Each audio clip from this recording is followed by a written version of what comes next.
let's first start off with our reaction to the 2025 schedule. Came out Wednesday, 7 o'clock. Obviously, we knew the teams we were going to be playing. We knew the SEC games would just be flip-flopped home and home. Switch out UCF with USF.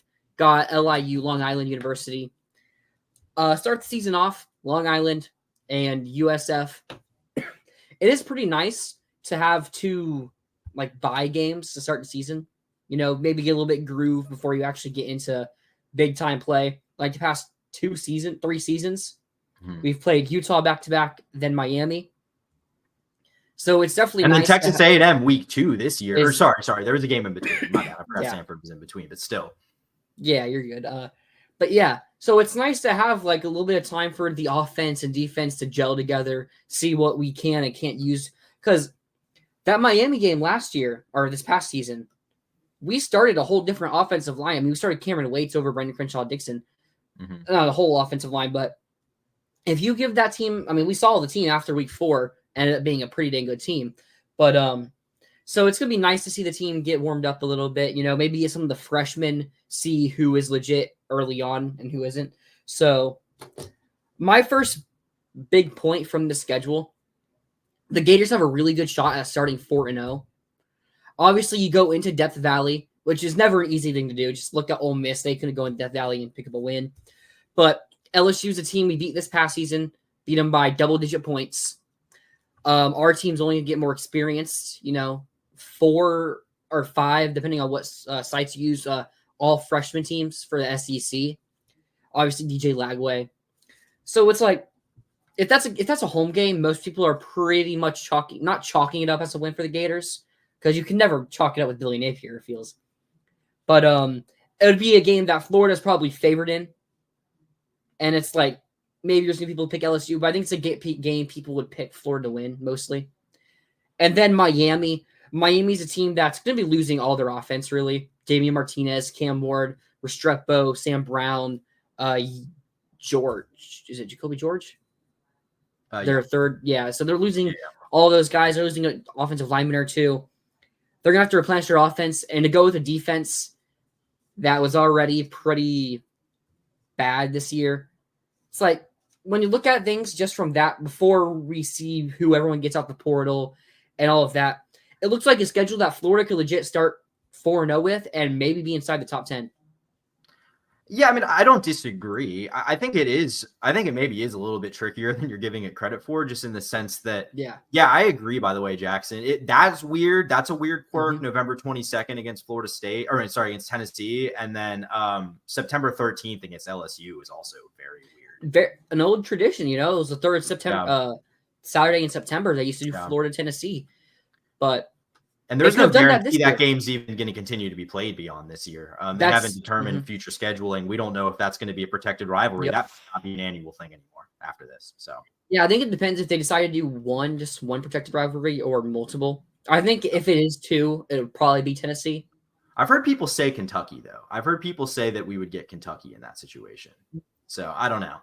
But yeah, I do think at LSU is a tough first road game for sure. I mean, even though they're not, I don't think they're going to be great. I mean, I think LSU, we're going to have to just wait and see what they do in the portal. That's going to be really, they're going to be a team, their ceiling is going to be very dependent on what kind of things they're able to do in the portal.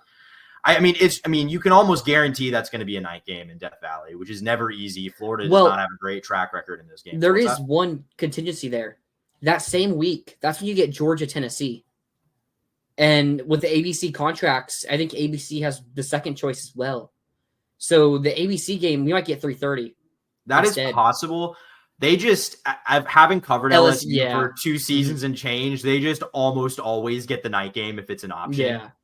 Yeah. So I'm just kind of operating under that assumption, but you're right. That's not a given. But that's still a tough first road game. And honestly, definitely. As far as bye games go, man, South Florida kind of scares me. We'll see. They kind of stepped back this year a little bit, but they have been competitive in those games that they've played. Miami, Alabama twice now. They haven't really managed to do it for 4 whole quarters in those games, but they've managed to give them some troubles early on. I think that bye coming off the Miami game, that early bye in September, is huge, by the way. because that is a rough stretch of 4 games all told. Like 3 of them are on the road. It's at LSU, at Miami, then a fortuitous bye, because then you got Texas at home, which is still going to be a really tough game even at home, and then A&M on the road, which always tough to play there, and they're probably going to take a step forward because I think they were pretty solid year 1 with Mike Elko. Like I don't see why they wouldn't improve. Well, I just question the QB play for A&M. Let me get into what I was going to say next. If Florida wants to be a playoff team, they probably need to go 4-0 to start the season. Yeah, probably. So with what's coming. Yeah, and I think if they can start 4-0, probably be ranked inside the top 10, then they'd be hosting Texas. Texas plays Ohio State week 1 next year, I'm pretty sure. Yes. Yeah. Even if they lose that game, Texas is still probably going to be a top 10 team when they come into Florida. That could be the first top 10 matchup in the Swamp since 2019 when we played Auburn, where the Gators did end up winning 24-13. DJ Lagway versus Arch Manning. Oh, my God. That could be a game that could determine the Heisman winner. I'm already seeing a bunch of people putting out early Heisman ballots and stuff, and both Lagway and Arch Manning are on that list. This could be a game that you look back in, a year from now, and you look back 3 months, and it's like, oh, well, Lagway beat them. They say they had the same record. It's like, oh, Florida beat them, give it to Lagway. That's my vote. That's going to be a really exciting matchup, especially if Florida does start 4-0. But then I have in that next stretch, so Texas at Texas A&M and Mississippi State. If you want to get to the playoffs, you got to at least go 2-3 in that stretch. You can't lose both Texas and Texas A&M. Yeah. I don't want to chalk Mississippi State as a win, but you probably should. Yeah, I don't think they're really they probably won't go 2-10 again next year, but I don't think they're poised to take a massive leap. So that's the thing. You got to go 2-1 in that 3-game stretch if you want to be a playoff team. You were talking about Texas A&M. You think they're going to take a leap? Their defense was already great. Don't know how much better, especially if you're going to be losing Nick Gordon, Shamar Stewart, Will Lee, or is it Will Lee, the corner? I think not positive on that one. Exactly. Brutal schedule, but you got to beat the teams. But so don't know if their defense is going to take a step forward. We saw A&M picked up Jacob Zeno in the transfer portal more as a backup veteran type, and it seems like they're going to be rocking with Marcel Reed next year. They also have a 5-star quarterback coming in. They lost him. He flipped. They did? He flipped to USC. Oh, you're right. I was thinking they replaced him with someone, but you're right. They got a 4-star. I think they had a 4-star from the 26th class who is early enrolling to 2025. Okay. So gotcha. A guy you probably don't see next season. No, you're not playing a guy who should be a high school senior as a true freshman in the SEC. That's not happening. Nope. So it's like you look at those first 7 games of the season. If you want to make the playoffs, you really got to think you got to be 6-1 at that point. Mm-hmm. Maybe 5-2. I think a 9-3 team will end up making the playoff, which with our schedule, Florida's could probably be like one of the best. If they were to go 9-3, Florida would probably end up being one of the best 9-3 teams. Mm-hmm. But you got to at least win one of those Texas or Texas A&M games. And I still think you got to kind of assume Georgia's a loss until it's not. I get it. It was close this year. It's just they try to do what Florida does with more talent. Like it's hard for me to imagine that Billy's going to win that game until he proves to me that he can, or like it's clear that Florida's on an equal playing field talent wise, which it's not right now. Yeah, that's a fair point.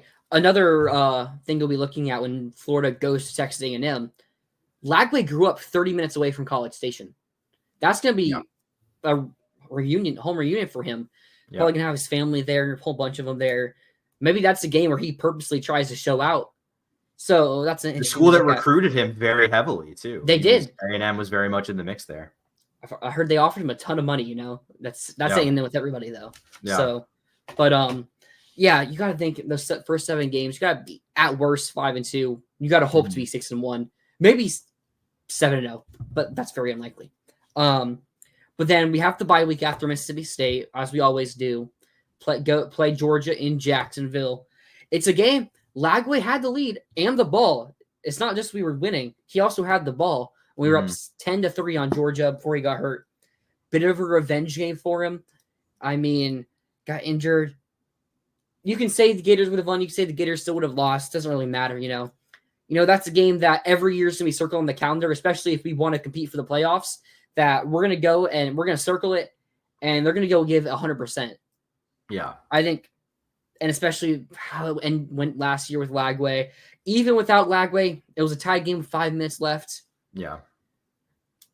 If you want to make the playoffs at 9-3, you probably need one of those wins to be against Georgia or Texas, because you need that signature win.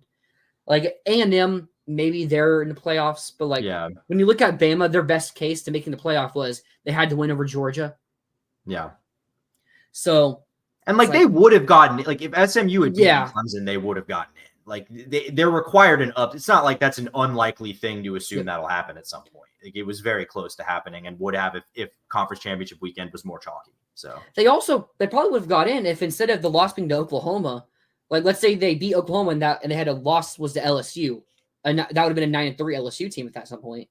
I almost wonder if the Vandy loss is what hurt them more. I think it was Oklahoma loss. I think Vandy, the committee, they had the win over Bama. I mean, so does Oklahoma, but still, I think they respect Vandy more than they would Oklahoma. I think they do. I mean, but they have the same record. Oklahoma at least has a really good defense. I'm not disagreeing. I'm more just playing devil's advocate. I don't know. Yeah. I think it's the fact that they had both those losses, truthfully. I mean, if you just swapped one of them out with a more respectable, like an A&M or an Ole Miss or something, I think they're fine. So after that Georgia game, if you want to be in the playoffs, say you have 2 losses at that point, you're probably looking. So that's 8 games. So we're looking at 6-2 at that point. Go on the road to Kentucky. I mean, it's a trap game probably. We'll see how it looks in the season. That's probably a game you're looking at as a trap game. But Kentucky, I don't have a lot of faith in the direction that program is heading at the moment. It feels like very bad vibes in Lexington. I mean, I'm honestly a little bit surprised. And I mean, it's not over yet. The things could change after the playoff and stuff, but it looks like they're running this back with Mark Stoops, which I'm not sure. I thought one side would end that arrangement after this year, to be honest with you. I'm not sure which side I thought it was going to be, but. And they're losing all their best players to the transfer portal. I mean, Keyshawn Silver, we'll talk about him later. Dane Key, Darian Brown. Good receivers, just committed to LSU. Yeah. So now we're looking good for Kentucky. Then after the Kentucky game, that's when we go to I have it written down, I thought. Go to Ole Miss after Kentucky. At Ole Miss. At Ole Miss. Maybe a revenge game for Ole Miss. We don't really know how good Ole Miss will be. They're I mean, they're just a portal team, so it's hard to say at this point. They have 6 portal commits. Yeah. But most of them, besides they got an offensive lineman from Arkansas, the other ones are Deshaun Womack. You know him covering at LSU. Young, high potential guy, doesn't have that proven production. Luke Hall's good bit production, tight end. Don't know how much of a difference maker you look right there. And maybe a weird one, Princewell Umanamilian, Princely's brother. Yeah. I'm not sure where his portal ranking comes from, because it's higher than his ranking was out of high school.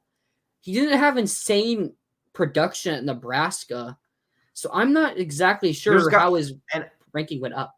Yeah, I haven't watched it. I mean, the only thing I can gather is it's either name recognition from his family or the fact that maybe it was just a situation where because stats don't always tell the story with a pressure guy. You know what I mean? True. You can be disruptive in a way that doesn't impact the stat sheet necessarily. I'll be honest, I haven't watched the Princewell Uman Mielen film, so I don't really know if that's the case. Yeah, me neither. But when you look at it, Ole Miss, you should probably win that game. And then Tennessee, home against Tennessee. The streak against Tennessee, the last time they beat us was what, 0-1? 0-3, I think. 0-3. Well, 2001 was actually the last time we played them in November. Didn't we play them in December in COVID year or something like that? I thought we played them super late season in 2020. In 2020, no, we played them early on. We played LSU in December. I'm pretty sure we played Tennessee was December 5th. December 5th. What day was the LSU game? It was the week after that. The week after. Oh. Well, fair enough. Because we were 8-1 after that game. Oh, so wow. Yeah, that was late in the but that was COVID scheduling. It doesn't really count. So everything was screwed up that year. 12/01/2001. So and that was also delayed. We were supposed to play them in September, right. but it was pushed back because of 9/11. So that's right. Yeah. Yeah. So, and if you remember that 2001 season, I'm pretty sure they derailed us from having a chance at the championship. So, well, and if I understand, I wasn't really a big Gator football watcher in 2001, but from what I understand, Ernest Graham got hurt in the FSU game and missed the Tennessee game because of that. And that probably was the difference. Yep. So that could be, maybe we're a 2-loss team at that point, hosting another top 25, probably Tennessee team. I mean, Tennessee loses a lot on the defense. They lose Dylan Sampson, I assume. I think so. Really, if Tennessee wants to be a really good team, they're going to need Nico to step up. Yeah. Going to lose a lot of production in the run game with Dylan Sampson leaving. Defensively, they're going to be losing James Pierce. Mm-hmm. They're going to be losing their corner transfer. I can't remember his name off the top of my head. So it's a game that, if the season goes the way Florida wants it to go, Florida will probably end up being favored in that game. But it's not an easy win. Tennessee's probably going to be a good team. Josh Heupel, I feel like, has earned that respect, that his team's going to be in that top 15, top 20-ish at the worst, probably. So, but they could derail us. And then we end the season hosting FSU. I mean, it seems like FSU's trying to run back the strategy that won them 10 and 13 games. They got Thomas Castellanos. Yeah. We saw him take Tayshawn Gelsey from us. Deuce Robinson, who was also a tight end, convert to wide receiver at USC. He's taking a visit to FSU. So it seems like they're just trying to go back for that mobile QB, tall receivers that can win jump balls, and hope that works for them. So, I mean, they really don't have a choice because they're not recruiting and developing the high school talent. Like they have to do this. Whether it's a good strategy or not, I mean, it worked before. It didn't work this year, but they really don't have a choice. The latest Florida and Tennessee played each other in a series history was December 27th, 1969, in the 1969 Gator Bowl. I didn't realize the Gator Bowl used to be that early. I didn't realize. I thought the Gator Bowl was always like a New Year's thing. It's also, was Tennessee, were we both in the SEC at that time? Yeah. We were. I wonder, it makes me question. So we know you have Colorado and BYU playing in a bowl game this year, both in the Big 12. Yeah. I wonder if that's maybe the last time you had two teams, like, non-playoff matchup. It happened. It happened with Mountain West teams 3 or 4 years ago. I don't remember who it was, or I think it was like the Arizona Bowl or something. I vaguely remember it did happen. But I think with the Big 12, I think it only happens when there's a shortage of eligible teams. I don't think that was supposed to happen in the bowl where BYU and Colorado are playing. Well, I know that bowl game, a Pac-12 team had an automatic bid to it. Mm-hmm. That also, that screwed up. The Pac-12 dying screwed up a lot of the tie-ins this year. That's a good point. So, but that's interesting about Florida, Tennessee, this December 27th, 1969. So, a big bonus for this schedule, we get bye weeks before Texas and before Georgia. Yeah, that's huge. I mean, look, this year we had a bye week before we played UCF, which I think that bye week was huge for the team overall. It would have, but then you look at it, maybe it would have been nice to have the bye week before Tennessee.